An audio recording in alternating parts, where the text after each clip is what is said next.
An 11-year-old boy found a lost man in a cemetery, but when the police arrived, everyone gasped at what happened next. Andre's sneakers scraped against the concrete as he walked past another mansion with its perfectly manicured lawn. His worn school uniform hung loose on his thin frame. The navy blue fabric faded from too many washes. The morning air bit at his exposed skin, typical Boston autumn weather that made him wish he had a proper jacket. "Boy, what are you doing in this neighborhood?" A sharp voice called out from behind a wrought iron gate. An older white woman in expensive yoga clothes stood there, cell phone already in hand. Andre's heart rate picked up, but he kept walking at the same steady pace. His grandmother's voice echoed in his head, "Don't run. Running makes them think you did something wrong." "I'm just walking to school, ma'am," he said clearly, keeping his eyes forward. His backpack felt heavier with each step. The woman's eyes narrowed. "This is a private neighborhood. You should stick to the main roads." Andre nodded without stopping. His throat felt tight, but he managed to keep his voice steady. "Yes, ma'am. Sorry, ma'am." He could feel her watching him until he turned the corner. His shoulders relaxed slightly once he was out of sight. The same scene played out almost every morning. Different houses, different faces, same suspicion. The memory of his parents hit him suddenly, like it always did during these walks. 5 years had passed since the accident, but he could still hear his mother's laugh, still remember how his father's hands felt when they helped him climb trees. The crash had happened on a morning just like this one. Clear skies, crisp air, everything normal until it wasn't. His sneakers crunched on fallen leaves as he approached the iron gates of Mount Auburn Cemetery. The shortcut through the graveyard saved him 15 minutes, though his grandmother didn't know he took this route. The gray headstone stretched out before him, peaceful in the morning light. "Hey, Mom." "Hey, Dad," he whispered as he passed through the gates. He didn't know which cemetery they were buried in. His grandmother never talked about it, but he liked to think they could hear him anyway. The school building came into view as he emerged from the other side of the cemetery. Public School 219 looked exactly like what it was, underfunded and overcrowded. Paint peeled from the walls, and chain-link fence surrounded the concrete playground. "Andre, wait up!" Marcus jogged up beside him, already out of breath. His best friend since 3rd grade wore the same tired uniform, but somehow managed to make it look cool. "Man, you gotta stop taking that creepy cemetery shortcut," Marcus said, falling in a step beside him. Andre shrugged. "It's faster. It's full of dead people. Dead people can't hurt you. Living ones can." The morning bell rang as they reached the front steps. Students streamed past them, a mix of tired faces and 2 loud laughs. Andre adjusted his backpack and followed the crowd inside. Miss Peterson's history class came first. She stood at the front of the room, writing Family Heritage Week on the whiteboard in her neat handwriting. "Today we're going to start our family tree projects," she announced as the class settled. "Everyone will research their family history and create a presentation about their heritage." Andre's stomach clenched. Around him, other students were already talking about grandparents and great-grandparents, family stories passed down through generations. "My dad says we came over on the Mayflower," Sarah Thompson announced from the front row, her blonde ponytail bouncing as she spoke. "My family has been in Boston for 6 generations," Michael added proudly. Andre stared at his blank notebook page. What could he write? That his parents died in a car crash when he was 5? That he didn't know anything about his family beyond his grandmother? "Andre." Miss Peterson's voice was gentle. "Do you have any family stories you'd like to share?" 25 pairs of eyes turned to look at him. He could feel his palms starting to sweat. "My grandmother," he started, then stopped. What could he say about her that wouldn't make him sound poor or different? That she worked 2 cleaning jobs? That she saved every penny for his college fund, even though they both knew it would never be enough? "My grandmother makes the best sweet potato pie," he finally said. A few students snickered. The bell couldn't ring fast enough. Andre gathered his books quickly, avoiding eye contact with his classmates. Even Marcus knew better than to try talking to him right then. The rest of the school day passed in a blur of classes and conversations he barely heard. By the time the final bell rang, Andre's head hurt from holding everything in. He waved goodbye to Marcus and headed for the cemetery shortcut again. The afternoon sun cast long shadows between the headstones. Wind rustled through the trees, sending leaves spinning across the graves. That's when he saw it, a flash of movement between the markers. Andre stopped, squinting in the late afternoon light. There, a wheelchair, its metal frame catching the sun. An elderly man sat in it, his white hair wild in the wind, his hands gripping the armrests as he looked around in confusion. Andre hesitated. Every lesson about stranger danger and minding his own business told him to keep walking. But something about the man's lost expression made him pause. The old man's head turned, and for a moment their eyes met across the rows of graves. His face showed pure confusion, like he had no idea where he was or how he got there. Andre's foot moved forward before his brain could tell it to stop. He was about to learn that sometimes the biggest moments in life start with the smallest decisions. Andre's feet crunched on dead leaves as he approached the wheelchair. The old man's head snapped toward the sound, his pale blue eyes wide with confusion. "You okay, sir?" Andre asked, stopping a few feet away. His grandmother had taught him to always keep his distance when approaching strangers, especially white ones. The elderly man's hands trembled on the wheelchair's armrests. "Margaret," he called out, voice shaking. "Margaret, is that you?" Andre took another careful step forward. "No, sir. My name's Andre. Do you need help?" "I was just visiting Margaret," the man mumbled, looking around at the gravestones. "She told me to meet her here, by the oak tree." His fingers drummed against the armrests, creating a nervous rhythm. Andre scanned the cemetery. Several oak trees dotted the landscape, their branches swaying in the strengthening wind. No sign of anyone else around. "Sir, are you here alone?" Andre asked, moving slightly closer. He could see now that the man wore a medical alert bracelet. "Margaret's coming," the old man insisted. "She always comes on Thursdays. We have lunch by the oak tree." His voice cracked on the last word. Andre's stomach twisted. He'd seen that look before, the same confused expression his grandmother got sometimes when she talked about his parents, like she'd forgotten for a moment that they were gone. "What's your name, sir?" Andre tried again, keeping his voice steady. The old man blinked several times. "Thompson. Richard Thompson." He paused, forehead wrinkling. "At least I think that's right." "Yes, Richard Thompson. Margaret's husband." Andre noticed a small tag on the back of the wheelchair. In neat handwriting it read, "Property of Golden Years Care Home, Richard Thompson." "Mr. Thompson, are you supposed to be with someone? A caregiver, maybe?" "Sarah." Mr. Thompson suddenly shouted, making Andre jump. "Sarah takes care of me now." "Where's Sarah?" His hands gripped the wheels, trying to turn the chair around. "Wait, sir. Please be careful, Dash." Andre stepped forward as the wheelchair started to tip on the uneven ground. Mr. Thompson recoiled, pressing himself back against the chair. "Don't touch me." "Who are you? What do you want?" "I'm just trying to help," Andre said, raising his hands to show he meant no harm. His heart pounded against his ribs. "I'm Andre, remember? We were just talking." "I don't know you," Mr. Thompson said, voice rising. "Margaret. Margaret, help." Andre backed up a step, sweat breaking out on his forehead despite the cold. He pulled out his phone. But who should he call? The police? The number on the wheelchair? Thunder rumbled in the distance. Dark clouds gathered overhead, promising rain. Andre looked at his phone again. 4:45 p.m.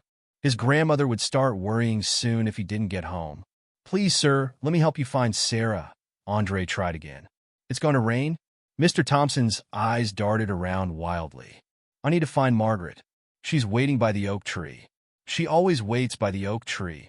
"Okay," Andre said softly. "Which oak tree? Maybe I can help you look." For a moment, something cleared in Mr. Thompson's eyes.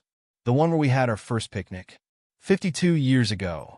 His voice softened. "She wore a yellow dress. Daisies in her hair." Andre's throat tightened. "That sounds nice, Mr. Thompson. Was it near here?" But the clarity had already faded. Mr. Thompson's hands started shaking again. "Who are you? What do you want?" "I'm Andre," he repeated patiently. "I'm trying to help you find Sarah." "Sarah?" Mr. Thompson's face crumpled. "But Sarah's just a baby. My little girl." Another rumble of thunder, closer this time. Andre felt the first drop of rain hit his cheek. He had to do something. He pulled out his phone again and dialed 911. keeping his eyes on Mr. Thompson. 911. What's your emergency? I'm at Mount Auburn Cemetery, Andre said quietly, turning slightly away. There's an elderly man here in a wheelchair. He seems lost and confused. The wheelchair says he's from Golden Years Care Home. Is he in any immediate danger? No, but it's about to rain, and he keeps asking for people who aren't here. I think he might have Alzheimer's or something. What's your name, caller? Andre hesitated. Andre Williams. And how old are you, Andre? 11. A pause on the other end. Are you there by yourself? Yes, ma'am. I was walking home from school and found him here. Okay, Andre. We'll send someone right away. Can you stay with him until help arrives? Andre looked at Mr. Thompson, who had gone back to calling for Margaret. Yes, ma'am. But please hurry. It's starting to rain. He hung up and turned back to Mr. Thompson. The old man was crying now, silent tears rolling down his weathered cheeks. She's not coming, is she? Mr. Thompson whispered. Andre's chest ached. No, sir. I don't think she is. I miss her so much. Mr. Thompson's voice cracked. Sometimes I wake up and forget she's gone. I get dressed and come here, thinking. He trailed off, looking lost again. The rain fell harder now. Andre shrugged off his backpack and pulled out his lunch bag. Inside was the umbrella his grandmother insisted he carry every day. Here, Mr. Thompson, he said, opening the umbrella and carefully stepping forward. Let me hold this over you until help comes. Mr. Thompson stared at him for a long moment. You're a good boy, he said finally. Like my Tommy was. Is Tommy your son? My grandson. He's about your age. Mr. Thompson frowned. No, that's not right. Tommy's in college now. Or is he? His hands started trembling again. It's okay, sir, Andre said quickly. Tell me about Margaret instead. You said she wore daisies in her hair. For the next 20 minutes, Andre stood there holding the umbrella, listening as Mr. Thompson drifted between past and present. Sometimes he knew exactly where he was, speaking clearly about his life with Margaret. Other times he got agitated, demanding to know who Andre was and why he was there. The rain fell steadily now. Andre's arm ached from holding the umbrella, and his shoes were soaked through. But every time he thought about leaving, he remembered his grandmother's words. Sometimes doing the right thing isn't easy, but that's what makes it right. In the distance, he heard voices calling out. Dad? Dad? Where are you? Mr. Thompson? A woman's voice this time. Richard? Andre's shoulders sagged with relief. Over here, he called out. We're over here. But before help could arrive, Mr. Thompson's mood shifted again. His eyes went wide with fear as he stared at Andre. Who are you? He demanded, voice rising in panic. What do you want? Help! Someone help me! Andre's stomach dropped as he heard running footsteps approaching.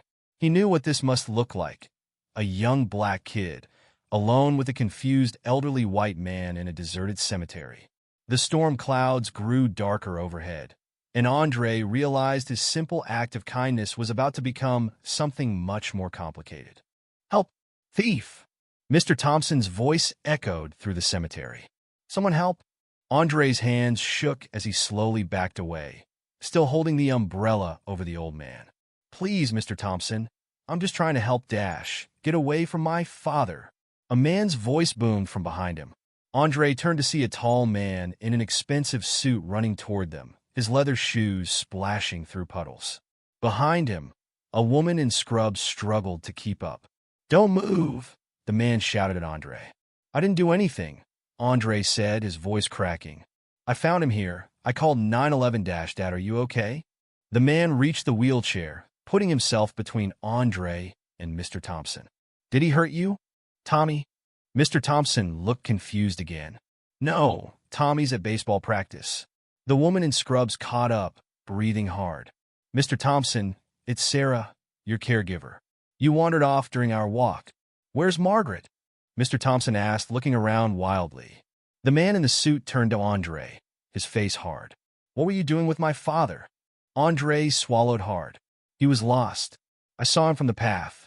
I was just trying to help Dash by going through his pockets, the man demanded. What? No.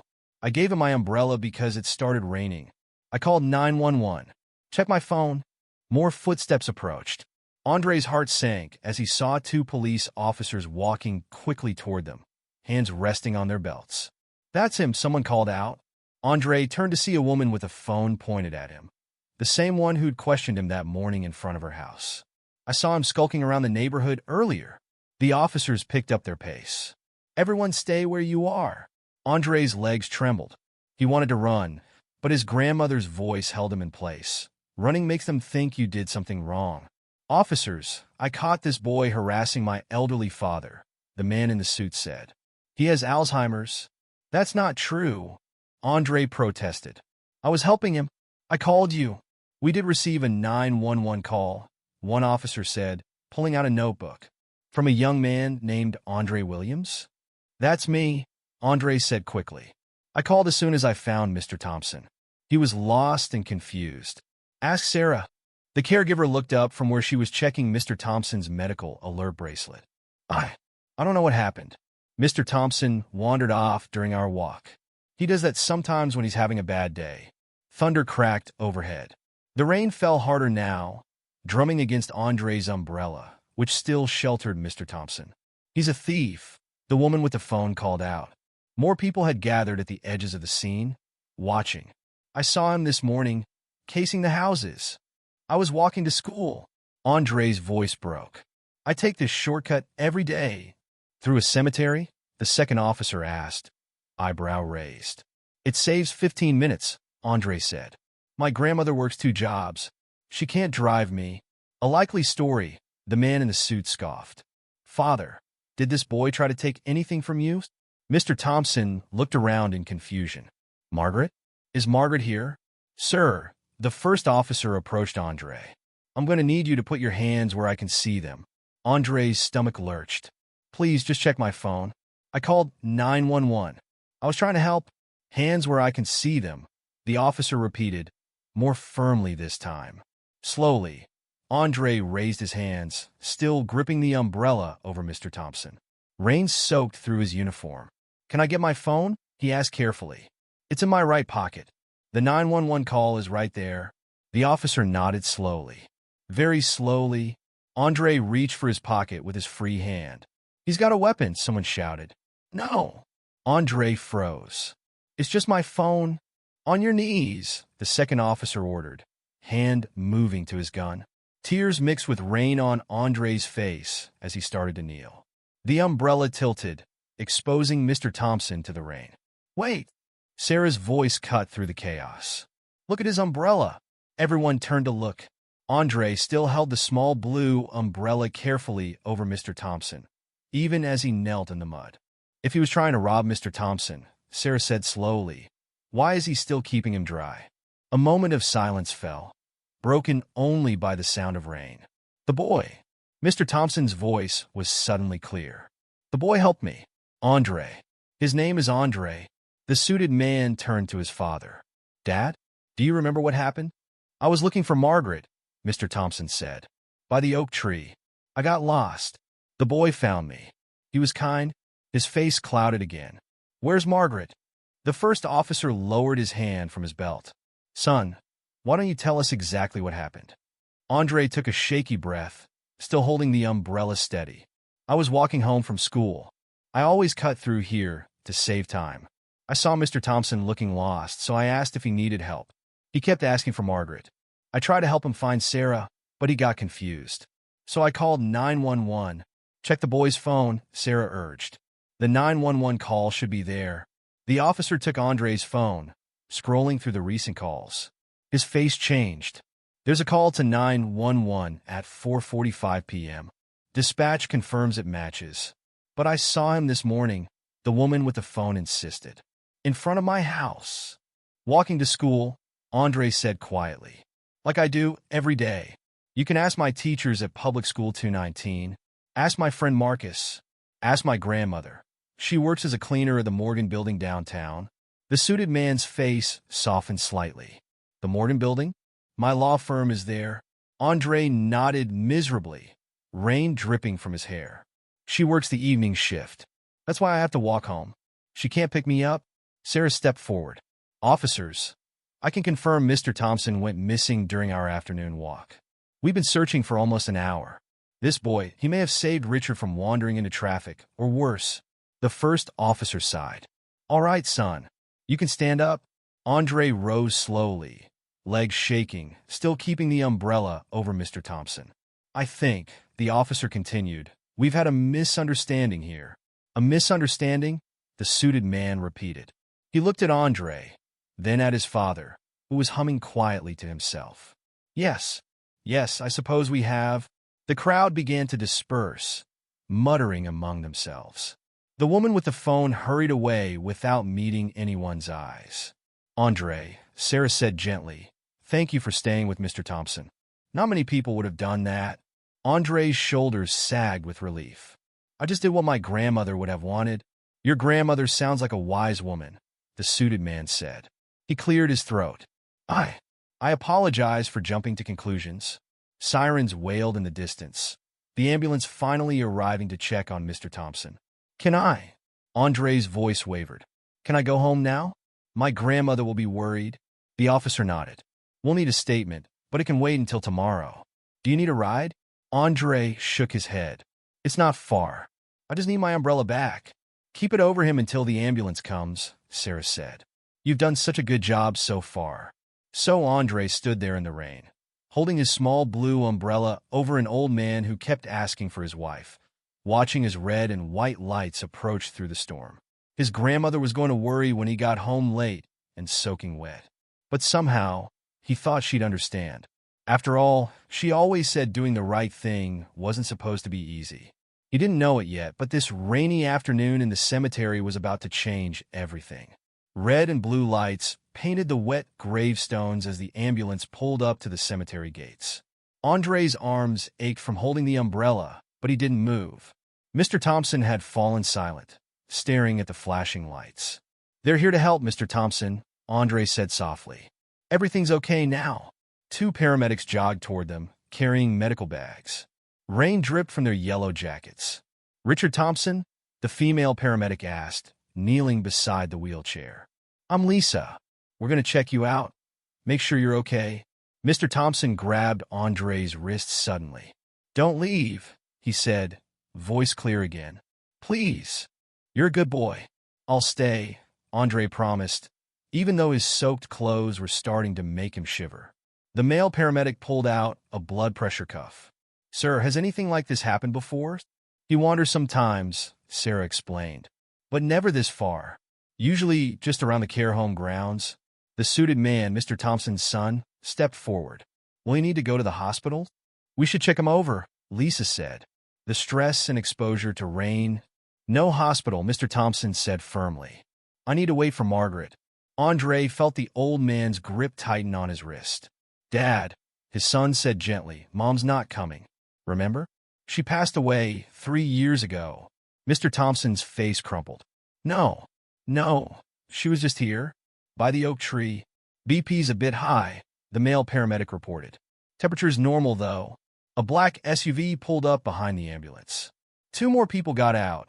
A woman in an expensive coat and a teenage boy wearing a private school uniform. Grandpa, the boy called out, running toward them. Mom, I found him. Tommy? Mr. Thompson looked confused again. No, Tommy's just a baby. It's me, Grandpa. Michael. Tommy's my dad, remember?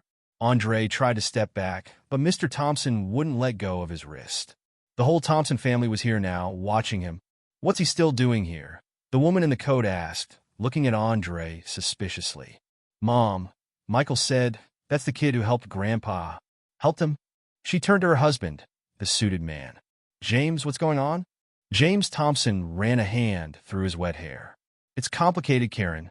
There was a misunderstanding. He stayed with Richard in the rain, Sarah added. Called 911. Kept him calm. Karen Thompson's expression didn't change. And you're sure nothing was taken? Mom, Michael protested. Look at him. He's soaking wet because he gave Grandpa his umbrella. Andre's teeth were chattering now. His white school shirt had gone nearly transparent from the rain. Perhaps, Officer Rodriguez said, stepping forward, we should continue this discussion somewhere dry. The boy's grandmother must be worried sick. My phone, Andre remembered suddenly. I need to call her. James Thompson checked his watch. It's almost 6. You said she works at the Morgan building? Andre nodded. Evening shift. Until midnight. I know the cleaning staff supervisor there, James said slowly. I can call. Let them know you're okay. Thank you, sir. Andre tried again to pull away, but Mr. Thompson's grip remained firm. Don't leave, the old man pleaded. You remind me of someone? Dad, James said gently. We need to get you to the hospital for a checkup. No. No hospitals. Mr. Thompson started to rise from his wheelchair. Mr. Thompson, please, Andre said quickly. Remember what you told me? About Margaret and the oak tree? About the daisies in her hair? The old man settled back. Daisies, yes. She loved daisies. How did you know about that? Karen asked sharply. He told me, Andre said, while we were waiting for help. He told me lots of stories about Mrs. Thompson. It's true, Sarah confirmed. I could hear them talking while I was searching nearby. The boy got Richard to calm down by asking about Margaret. Lisa, the paramedic, finished her examination. His vitals are stable, but he should come in for observation. The exposure to cold and rain. No hospital, Mr. Thompson repeated. He looked at Andre. Tell them about the oak tree. Tell them about Margaret. Andre swallowed hard. Sir, you should listen to the paramedics. They want to help you like I did. Something shifted in Mr. Thompson's expression. You're right, he said clearly. You're a good boy. Like Tommy was? Dad, James said softly. Tommy's right here. He's Michael's father now. What? Mr. Thompson looked around in confusion. No, Tommy's at baseball practice. Margaret's taking him. Karen stepped closer to her husband. We can't leave him at Golden Years anymore. Not if he can wander off like this. He needs specialized care, Sarah agreed. I've been saying that for months. We can't afford the memory care facilities, James said quietly. Not with the market crash. Andre stood silently, still holding the umbrella, listening to the family discuss Mr. Thompson's future as if he wasn't there. The old man's grip on his wrist had loosened, but he didn't pull away. I want to go home, Mr. Thompson announced suddenly. Margaret will worry. Richard, Sarah said gently, remember? You live at Golden Years now, with me and the other residents. No. Mr. Thompson tried to stand again. I need to find Margaret. Grandpa, please. Michael stepped forward. You're scaring us? Andre cleared his throat. Mr. Thompson, remember what you told me about your first date? How you took Mrs. Thompson for ice cream, but you were so nervous you dropped your cone? The old man settled back, smiling slightly. Chocolate ice cream, all over my new shoes. But Margaret just laughed. Said it meant I had to take her out again. James and Karen exchanged looks. How do you do that? Michael asked Andre. Get him to remember? Andre shrugged, rain dripping from his shoulders. I just listen. My grandmother says sometimes people just need someone to listen. Your grandmother, James said suddenly. We need to call her. Karen, give the boy your phone. Karen hesitated, then pulled an iPhone from her designer purse. Andre finally managed to slip his wrist from Mr. Thompson's grasp to dial the number. His grandmother answered on the first ring. Hello. Grandma, it's me. Andre? Whose phone is this? Where are you? The worry in her voice made his throat tight. I'm okay. I'm at the cemetery. He looked at the crowd around him, the paramedics, the police, the Thompson family. Something happened, but I'm okay. The cemetery? Andre Williams. What dash, Mrs. Williams? James took the phone. This is James Thompson. I'm a partner at Morgan and Reed. Your grandson, he helped my father today. Save him. Actually, a pause. No, ma'am, he's fine. A bit wet from the rain, but fine. We'd like to. Yes, ma'am. Of course. I understand. We'll have him home in 20 minutes. He handed the phone back to his wife. She's leaving work now. We need to get the boy home. But what about Grandpa? Michael asked. I'll ride with him to the hospital, James decided. Karen, can you drive the boy home? Sarah, you should come too. Explain to his grandmother what happened. I can take my own dash, Andre started to say, but Officer Rodriguez cut him off. Son, let them drive you. It's the least they can do. Andre looked at Mr. Thompson, who had started humming quietly to himself. Will he be okay? Thanks to you, yes, Sarah said. You did good, Andre. Real good. The paramedics helped Mr. Thompson onto a stretcher. As they lifted him into the ambulance, he called out, "Andre? Thank you for telling me about Margaret. About the daisies?" "You told me, sir," Andre said. "I just listened." The ambulance doors closed. James climbed in the front seat, and the vehicle pulled away, lights still flashing. Karen Thompson stood awkwardly beside her SUV. "Well, come on then. Let's get you home." As Andre climbed into the expensive car, his wet clothes dripping on the leather seats, he couldn't help but notice how Karen held her purse a little closer. Some things, he realized, didn't change just because you did the right thing. But his grandmother was waiting, and that was all that mattered right now. The SUV pulled up in front of Andre's apartment building. Through the rain-streaked windows, he could see his grandmother waiting under the broken awning, still in her cleaner's uniform. Her hands were clasped tightly in front of her. "This is where you live?" Michael asked, looking at the graffiti-covered walls. "Michael," Karen warned, but Andre just nodded. "Yes, apartment 3B. He reached for the door handle. "Wait," Karen said. We should come up. Explain what happened." Andre's grandmother stepped forward as they got out of the car. Her eyes widened at the sight of Karen's designer coat and Sarah's medical uniform. "Andre." Her voice was steady, but he could see the worry in her eyes. "I'm okay, Grandma," he said quickly, moving to her side. "I just helped someone who was lost." "Mrs. Williams," Sarah stepped forward. "I'm Sarah Chun from Golden Years Care Home. Your grandson did something extraordinary today." His grandmother's hand found his shoulder, gripping tight. "Come inside, all of you. This rain isn't letting up." The apartment felt smaller than usual with everyone crowded into the living room. Andre noticed Karen looking at the worn furniture, the water stains on the ceiling, the patched curtains. "Would anyone like tea?" his grandmother offered, ever polite. "No, thank you," Karen said quickly.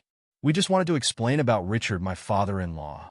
Over the next 20 minutes, Sarah and Karen told the story. Andre sat quietly beside his grandmother on their sagging couch, feeling the tension in her body as they described the confrontation with the police. "They pulled a gun on my grandson?" Her voice was razor-sharp. "No, Grandma," Andre said quickly. "They just dashed. They assumed," she cut in. "They assumed because he's black and alone that he must be doing something wrong." Karen shifted uncomfortably. There was a misunderstanding a misunderstanding that could have gotten him killed.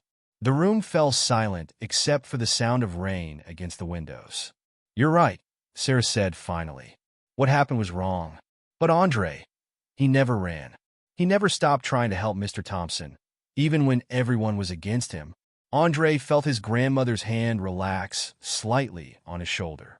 "Tell me about this Mr. Thompson," she said. Sarah explained about the Alzheimer's, about the wandering, about Margaret and the oak tree. As she spoke, Andre noticed Michael looking around the small apartment, his eyes landing on the family photo by the TV Andre with his parents, taken just weeks before the accident. "Those your mom and dad?" Michael asked quietly. Andre nodded. "What happened?" "Car crash. 6 years ago." Michael's face softened. "That's rough, man. I'm sorry." "Michael," Karen started, but her son continued. "You know what's weird? The way you helped my grandpa. That's exactly what my dad said Uncle Tommy used to do." Karen's expression changed. "What? You remember the stories? How Uncle Tommy was the only one who could calm Grandpa down when he first got sick. Before he died," Karen finished quietly. "James's younger brother. He was killed in Afghanistan." Andre's grandmother leaned forward. "Is that why Mr. Thompson kept mentioning Tommy?" Sarah nodded. "He often confuses past and present. But with Andre today, it was different. He connected somehow." "Because Andre listened," his grandmother said simply. "Really listened, instead of just waiting for his turn to speak." She squeezed his shoulder. "Like I taught him." A phone buzzed. Karen pulled hers out, reading quickly. "James says they're admitting Richard overnight. For observation. He was so scared of hospitals," Andre said without thinking. Everyone looked at him. "He told you that?" Sarah asked. "He said that's where Margaret." Andre stopped. "Where's she?" "Where she died," Karen finished. 3 years ago. That's why he keeps going to the cemetery. To the oak tree where they had their first date." Thunder rumbled outside. Andre's wet clothes were starting to make him shiver again. "You should change," his grandmother said. "Before you catch cold." "Wait," Karen said suddenly. We should compensate you. For helping Richard. Andre's grandmother stiffened. My grandson doesn't need dash, please, Karen interrupted. Let us do something. Medical school isn't cheap. After all, Andre blinked. Medical school?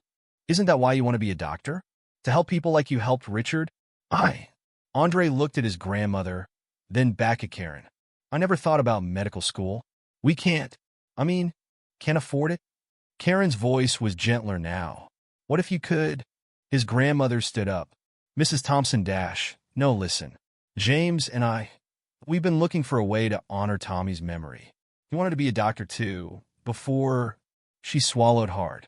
The way Andre helped Richard today, it was exactly like Tommy used to. And maybe that's not a coincidence. Michael was nodding eagerly. Mom's right. Dad's always talking about giving back to the community. This would be perfect. Sarah smiled. Richard would love it.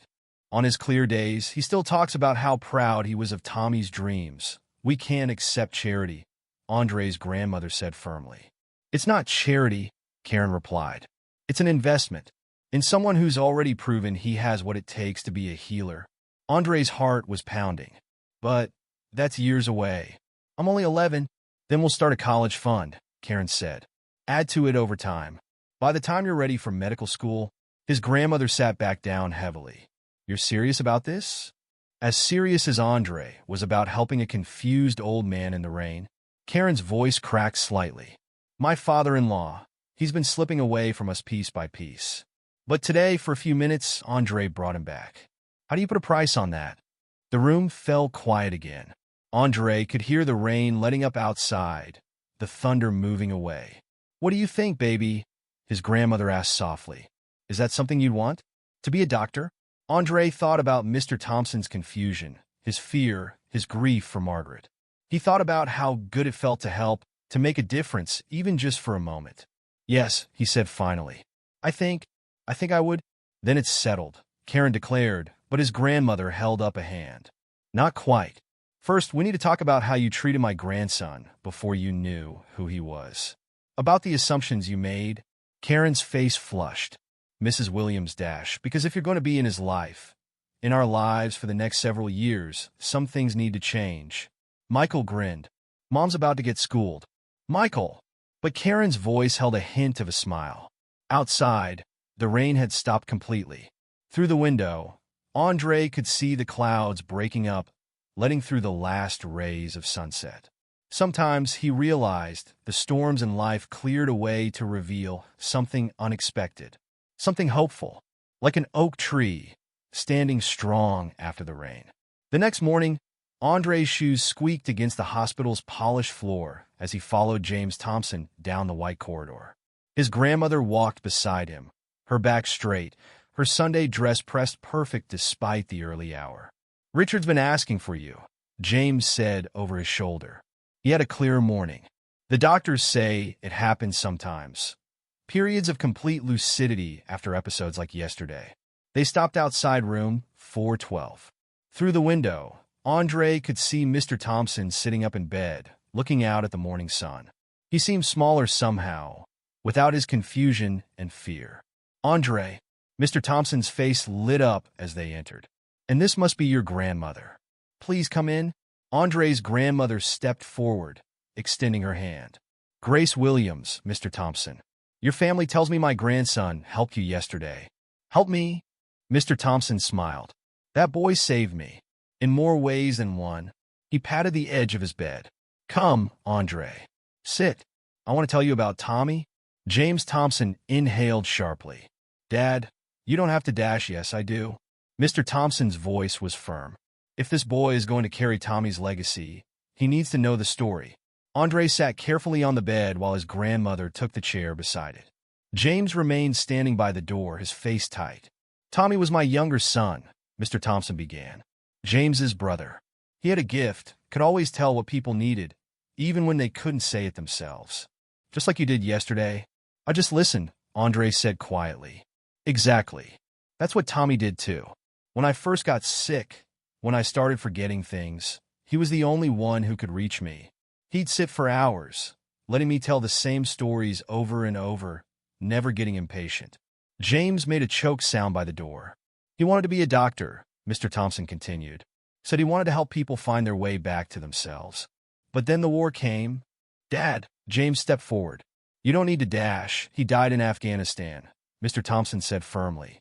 5 years ago, trying to help an injured child in a combat zone. That was Tommy, always putting others first. Andre felt his grandmother's hand on his shoulder. Yesterday, when you found me in the cemetery, Mr. Thompson's eyes grew distant. I was looking for Margaret. I do that sometimes, even though I know. He swallowed hard. But you didn't try to force me back to reality. You let me find my way there just like Tommy used to do. The oak tree, Andre said softly. You told me about your first date? Yes. Mr. Thompson smiled. Margaret loved that tree. Said it was where she fell in love with me. We had our first kiss there, got engaged there. After she died, his voice cracked. Sometimes I forget she's gone. But other times, I remember too much. The room fell quiet except for the steady beep of monitors. When Tommy died, Mr. Thompson continued finally, we set up a foundation in his name. For medical students who showed the same kind of compassion he had. But we never found quite the right person. Until now. Andre looked at his grandmother. Her face remained neutral, but her hand tightened on his shoulder. Mr. Thompson, she began, we're grateful for the offer, but Dash, please, Mr. Thompson interrupted. Let me finish. Yesterday, when everyone else saw a suspicious character, you saw someone who needed help. When I was confused and afraid, you stayed. When it started raining, you gave me your umbrella. When the police came, he shook his head. You showed more courage and compassion than most adults I know. I was scared, Andre admitted. But you stayed anyway. That's what real courage is. James finally moved from the door, pulling up another chair. Dad's right. What you did yesterday, it was exactly what Tommy would have done. But I'm just a kid, Andre said. Medical school is years away. Then we'll make sure you get there, Mr. Thompson said firmly. The foundation will cover everything, college prep, undergraduate studies, medical school. All you have to do is keep being who you are. Andre's grandmother leaned forward. And what happens when he's a teenager? When he's taller? When people see him as a threat just because of his skin color? Will you still believe in him then? The room grew tense. James shifted uncomfortably, but Mr. Thompson held Grace's gaze. Mrs. Williams, yesterday, I was lost in more ways than one. Your grandson could have walked away. No one would have blamed him. But he chose to help a confused old white man who didn't even know his own name. If that's who he is at 11, I can only imagine the man he'll become. With the right support, James added quietly, which we haven't always provided in this community. Maybe it's time to change that. A nurse appeared in the doorway. Time for morning meds, Mr. Thompson. Just a moment, Mr. Thompson said. He reached for Andre's hand. Yesterday, you asked me about Margaret. About our love story. Would you like to hear the whole thing? Andre nodded. It started at that oak tree. I was 19, she was 18. I had a chocolate ice cream cone. He smiled at the memory. But here's the part one didn't tell you yesterday.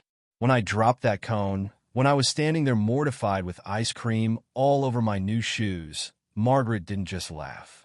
She took my hand and said something I never forgot. What did she say? Andre asked. She said, sometimes the best things in life come from our biggest messes. Then she kissed me right there under that oak tree. Mr. Thompson squeezed Andre's hand. Yesterday was messy, but maybe, just maybe it was the start of something good. The nurse cleared her throat. Mr. Thompson? Yes, I know. He looked at Andre. Will you come back? Let me tell you more stories. If it's okay with my grandmother, Andre said. Grace Williams stood up, smoothing her dress. We'll see. First, we need to have a long talk with Mr. James here about exactly how this foundation will work. And about making sure other children in our community get the same opportunities. James Thompson nodded. Of course. We can meet in my office, Dash. No, Grace cut in. You'll come to our home. See how the other half lives. Break bread with us. If you're going to be part of Andre's future, you need to understand his present. A smile tugged at Mr. Thompson's lips. I like her, Andre. She reminds me of Margaret. Doesn't take any nonsense. The nurse began measuring out medications. Andre stood up to leave, but Mr. Thompson held onto his hand for a moment longer. Thank you, the old man said softly, for helping me find my way back, both yesterday and today. As they walked back through the hospital corridors, Andre thought about oak trees and ice cream cones, about Tommy and Margaret, about messes and new beginnings. Grandma, he asked, do you think I really could be a doctor? She stopped walking, turning to face him. Baby, yesterday you showed more wisdom and compassion than most doctors I know. The only question is that what you want? Andre thought about Mr. Thompson's confusion, about the moment of connection when he calmed down, about the feeling of making a difference. Yes, he said firmly. I think it is. Grace Williams smiled, the same smile she'd worn when he brought home his first day, when he helped old Mrs. Johnson with her groceries, when he stood up to bullies picking on a smaller kid. Then that's exactly what you'll be. And heaven help anyone who tries to stand in your way. Behind them, the morning sun streamed through the hospital windows, casting their shadows long against the white walls, a tall, proud woman and a young boy standing straight beside her, both of them facing forward, toward whatever came next. The following Saturday morning, Andre sat at his kitchen table, watching his grandmother inspect the stack of papers James Thompson had brought over. Her reading glasses perched on her nose as she went through each document line by line.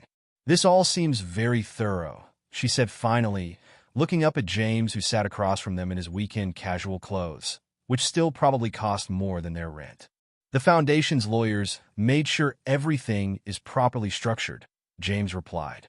The Educational Trust will cover all college-related expenses, including prep courses, applications, and eventual medical school costs.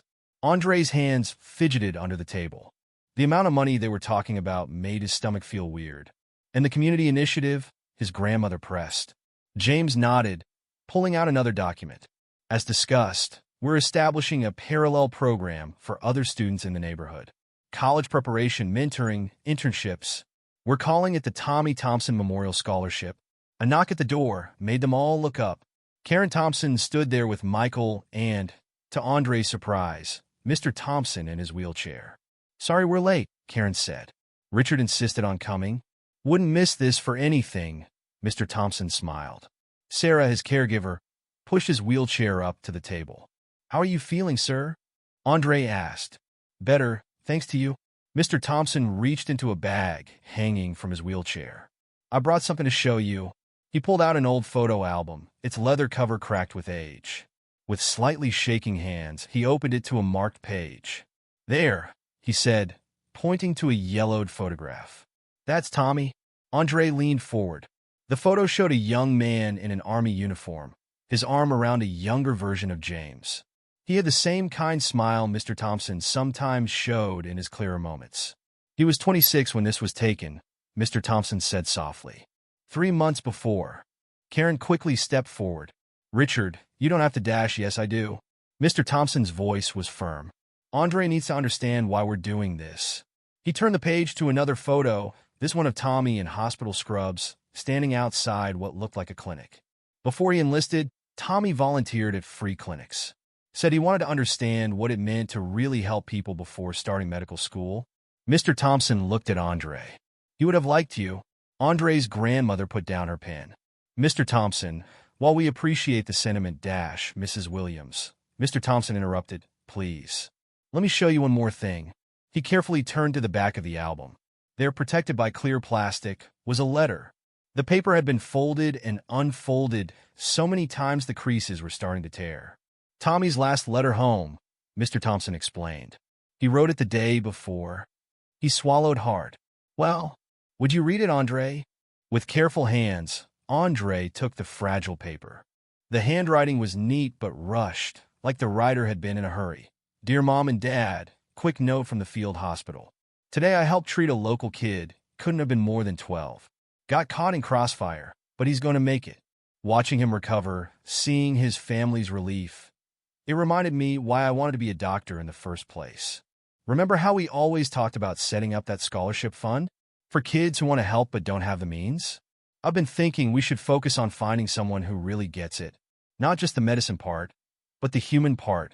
Someone who sees people, not just patients. Anyway, got to run. More casualties coming in. Love you all.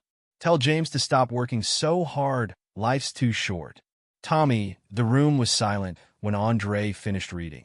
James had turned away, his shoulders tight. Karen was openly crying. The next day, Mr. Thompson said quietly, he saw a child in danger. Ran out to help without thinking. Just like you did in that cemetery, Andre. But I didn't do anything special, Andre protested.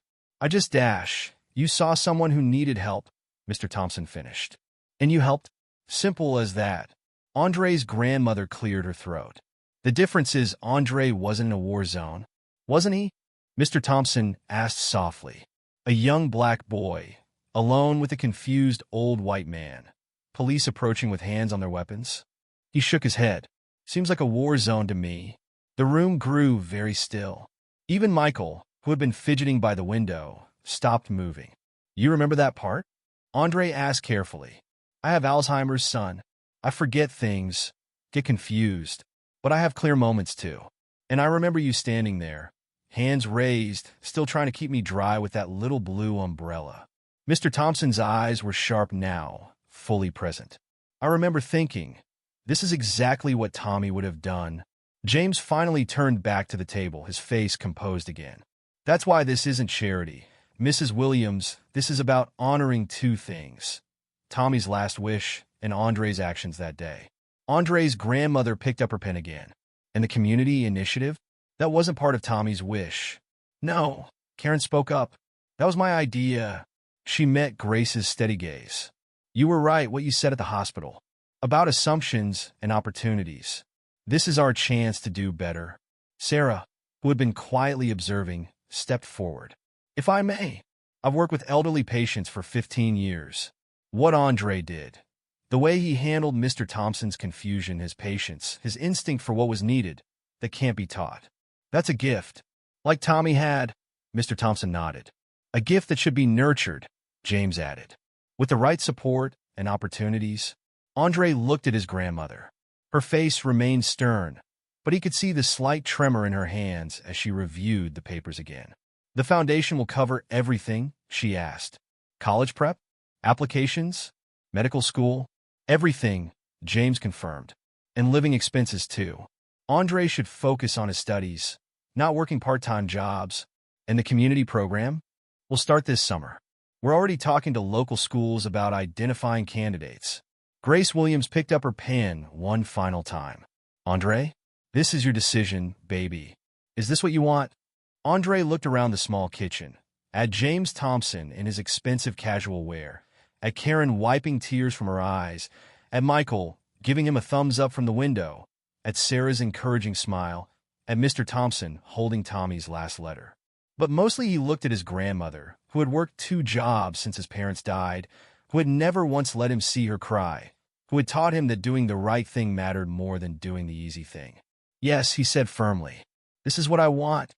She nodded once, then began signing the papers. Mr. Thompson reached out and took Andre's hand. Tommy would be proud, he said softly. And so am I. Outside, through the kitchen window, Andre could see the branches of a young oak tree swaying in the spring breeze. He'd never noticed it before, but now it seemed like a sign.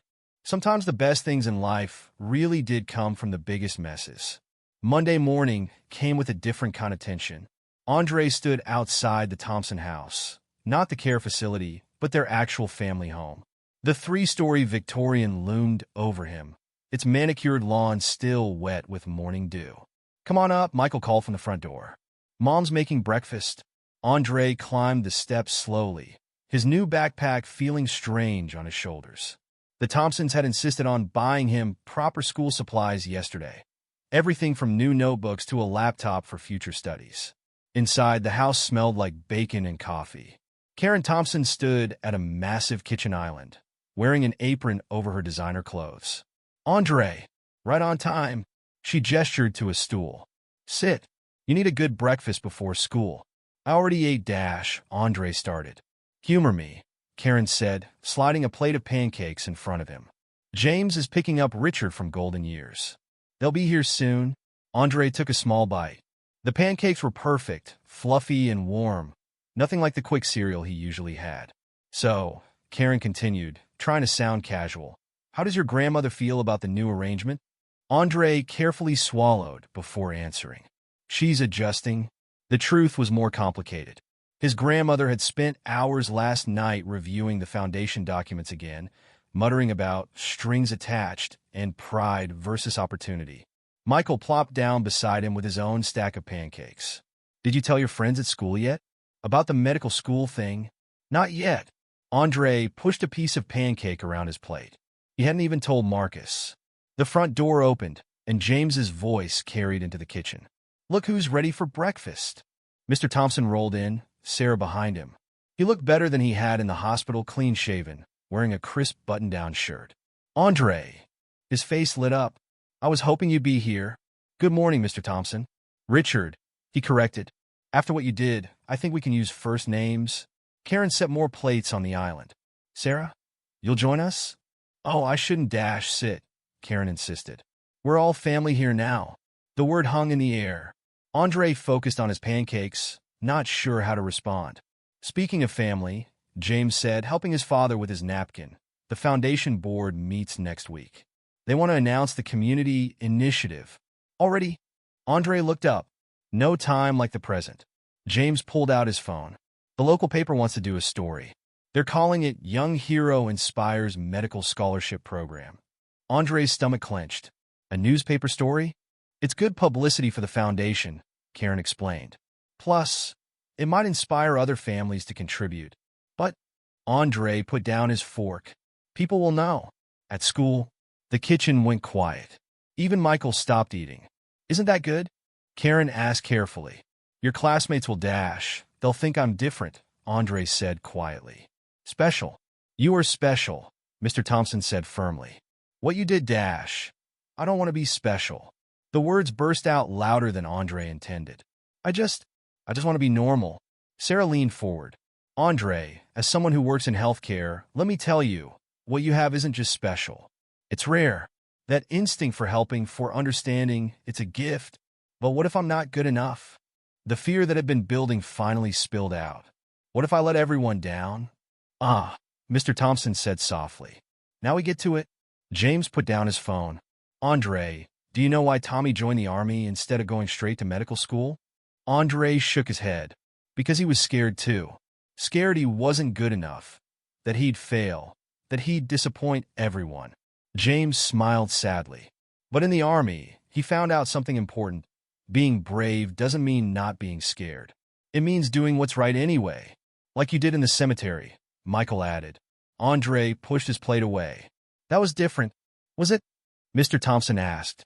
You were scared then too, weren't you? Yes, but you stayed. You helped. Even when it got hard. Mr. Thompson reached for Andre's hand. That's what doctors do, son. They help people even when it's hard. Even when they're scared. A car horn honked outside. The school bus. Oh shoot. Michael jumped up. We're going to be late. Andre stood too, grateful for the interruption. But Karen stepped around the island. Wait. She pulled something from a drawer. We got you something? It was a small box, wrapped in simple blue paper. Andre opened it carefully. Inside was a stethoscope. Not a toy one, a real professional-grade instrument. It was Tommy's, James explained. From his volunteer days at the clinic, Andre stared at the gift, its metal surface catching the morning light. You don't have to use it, Karen said quickly. We just thought no I. Andre picked it up carefully. Thank you. The bus honked again. Go on, Mr. Thompson smiled. Don't be late. But come back after school. I have more stories to tell you. About Tommy, about Margaret, about that oak tree. Andre nodded, carefully putting the stethoscope back in its box. Michael grabbed their backpacks. Race you to the bus. But at the door, Andre paused. Mr. Thomp, Richard? Yes. Yesterday, when we signed the papers, you said Tommy would be proud. Andre took a deep breath. Do you really think so? Son, Mr. Thompson's eyes were clear and bright. I know so. Because I'm proud too. And so is your grandmother. Even if she's too worried about your head getting big to say it. Andre smiled, his first real smile of the morning. The bus honked a third time. Go. Karen laughed. Before you really are late. Andre ran down the steps with Michael, the morning sun warm on his face. Behind him, He could hear Mr. Thompson starting to tell James another story about Tommy. At the bus, Michael stopped him. Hey, you know what my mom said last night? What? She said sometimes people come into your life for a reason. Like you found my grandpa for a reason. Michael grinned. Pretty deep for my mom, right? Andre thought about the cemetery, about the rain, about Tommy's stethoscope sitting carefully in his backpack. Yeah, he said. Pretty deep. They climbed onto the bus. Andre's new backpack still feeling strange, but somehow right on his shoulders. Sometimes, he was learning, new beginnings felt that way. Strange but right, scary but exciting, like standing at the edge of something big and wonderful and terrifying all at once. Kind of like finding a lost old man in a cemetery on a rainy afternoon. 1 month later, Andre stood under the oak tree in Mount Auburn Cemetery, Tommy's stethoscope around his neck. Mr. Thompson sat in his wheelchair beside him, both of them looking at Margaret's headstone. She would have liked you, Mr. Thompson said softly. Margaret always could spot a good heart. The spring afternoon was warm, flowers blooming on nearby graves. Sarah sat on a nearby bench, giving them space but staying within sight. Tell me about her again, Andre said. About your first date? Mr. Thompson smiled. The ice cream cone? No, after that. When she said the thing about messes. Ah! Mr. Thompson's eyes grew distant with memory. Sometimes the best things in life come from our biggest messes. He patted Andre's hand. She was right, you know. Look at us. If I hadn't gotten lost that day. I think about that sometimes, Andre admitted. How different things would be. And things were different now. The newspaper story had run last week, complete with photos of Andre and Mr. Thompson under this very tree. His classmates had reacted exactly as he'd feared, with awe, jealousy, and endless questions.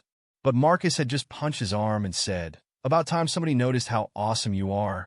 The sound of footsteps made them both turn. Andre's grandmother approached, wearing her Sunday best, followed by James and Karen Thompson. Ready for the ceremony? James asked. Andre nodded, though his stomach churned. In an hour, they would officially announce the Tommy Thompson Memorial Scholarship Program at the community center. 20 students had already been selected for the first round of college prep courses. I still don't see why I have to speak, Andre said. His grandmother straightened his tie. Because, baby, people need to hear your story. Need to understand why this matters. But I'm not good at speeches. Then speak from your heart, Mr. Thompson suggested. Like Tommy would have done. Andre touched the stethoscope around his neck. He'd been practicing with it, learning the basic sounds of heartbeats. Mr. Thompson let him listen sometimes, on his clear days. Richard, Karen stepped forward. We should go. The car's waiting. Just a moment. Mr. Thompson looked at Margaret's headstone. I want to tell her something first. Everyone stepped back, giving him privacy. Andre watched as the old man spoke softly to his wife's grave, his hand touching the stone gently. He's having more clear days now, Sarah told them quietly. The doctors think having a purpose, mentoring Andre, has helped stabilize his condition. The day I found him, Andre said, he was so confused, so scared. We all get lost sometimes, his grandmother replied. The trick is finding someone to help guide you back. Like Tommy did for him? Like you did, James corrected. And like you'll do for others once you're a doctor. Andre thought about the speech he'd written for today, full of formal thank yous and practice phrases. Suddenly it felt all wrong. I want to change my speech, he announced. Karen checked her watch. The ceremony starts in less than an hour dash. Let him, Mr. Thompson called from his wheelchair. He had finished talking to Margaret. Sometimes the best stories come straight from the heart. They drove to the community center in 2 cars. The Thompsons in their SUV, Andre and his grandmother in James's sedan. The parking lot was already full of people. Inside, Andre peeked through the curtain at the crowd. His teachers were there, his classmates, neighbors he'd known all his life. Even the woman who'd called the police that day in the cemetery sat in the back, looking uncomfortable but present. Scared, Michael appeared beside him. A little. Good?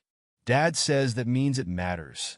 The ceremony began with James introducing the foundation, explaining about Tommy and his dream of helping others. Karen spoke about community investment and breaking down barriers. Then it was Andre's turn. He walked to the podium, his new shoes squeaking slightly on the stage. The stethoscope felt heavy around his neck. I had a whole speech prepared, he began, about opportunities and gratitude and making a difference. He looked at his grandmother in the front row, then at Mr. Thompson beside her. But that's not really the story. The room went quiet. The real story started with a lost man in a cemetery, with rain and fear and a little blue umbrella, with people making assumptions about a young black boy, and that boy choosing to help anyway. He saw his grandmother sit up straighter. But it's also a story about Tommy Thompson, a man I never met, but whose heart I'm learning to know. About Margaret Thompson, who believed the best things come from our biggest messes. About second chances and clear days, and the courage to do what's right even when you're scared. Mr. Thompson wiped his eyes. I don't know if I'll be a good doctor someday. I don't know if I'll make everyone proud. But I do know this. When you see someone who's lost, who's confused, who needs help, you don't walk away. You stay. You listen. You hold the umbrella. In the audience, the woman from the cemetery lowered her head. This scholarship program isn't just about money for college. It's about seeing people, really seeing them. It's about looking past assumptions and fear to find the humanity underneath. That's what Tommy Thompson did. That's what Mr. Thompson taught me. That's what I hope to teach others. Andre touched the stethoscope. This belonged to Tommy. His family gave it to me as a reminder of what it means to help others. But really, the reminder was always there. In my grandmother's lessons about doing what's right, in Mr. Thompson's stories about love and memory, in the simple act of stopping to help someone on a rainy day. He looked at the other scholarship recipients, sitting together in their new clothes, full of dreams and fears. So maybe that's the real story. Not about getting lost, but about finding your way back. Not about making assumptions, but about learning to see clearly. Not about being a hero, but about being human. His grandmother was crying now, smiling through her tears. Tommy Thompson wanted to help people find their way back to themselves. Today, we honor that dream by helping others find their way forward. Sometimes through medicine, sometimes through education, sometimes just by holding an umbrella in the rain. Andre stepped back from the podium. The room erupted in applause. Later, after the certificates were handed out and the photos were taken, Andre found himself back at the cemetery. The sun was setting, painting the oak tree in golden light. Mr. Thompson sat beside him, humming softly. "You did good today, son," he said during a clear moment. "Tommy would have loved your speech." "I meant to ask," Andre said. "That day, when you were lost, were you really looking for Margaret?" "I'm always looking for Margaret," Mr. Thompson smiled. "But maybe that day, she was helping me find something else." "Someone else?" They sat in comfortable silence, watching the shadows lengthen across the graves. "Andre." "Yes." "Promise me something. When I have my bad days, when I forget who you are or why you're there, promise you'll keep holding the umbrella." Andre reached for the old man's hand. "I promise." Above them, the oak tree swayed in the evening breeze, its leaves whispering stories of ice cream cones and first kisses, of lost boys and found purposes, of umbrellas held steady in the rain. Sometimes the best things in life really did come from the biggest messes. And sometimes Andre realized the bravest thing you could do was simply stay and listen, stay and help, stay and hold the umbrella until the storm passed. That's what Tommy would have done. That's what a healer would do. That's what he would do. Always.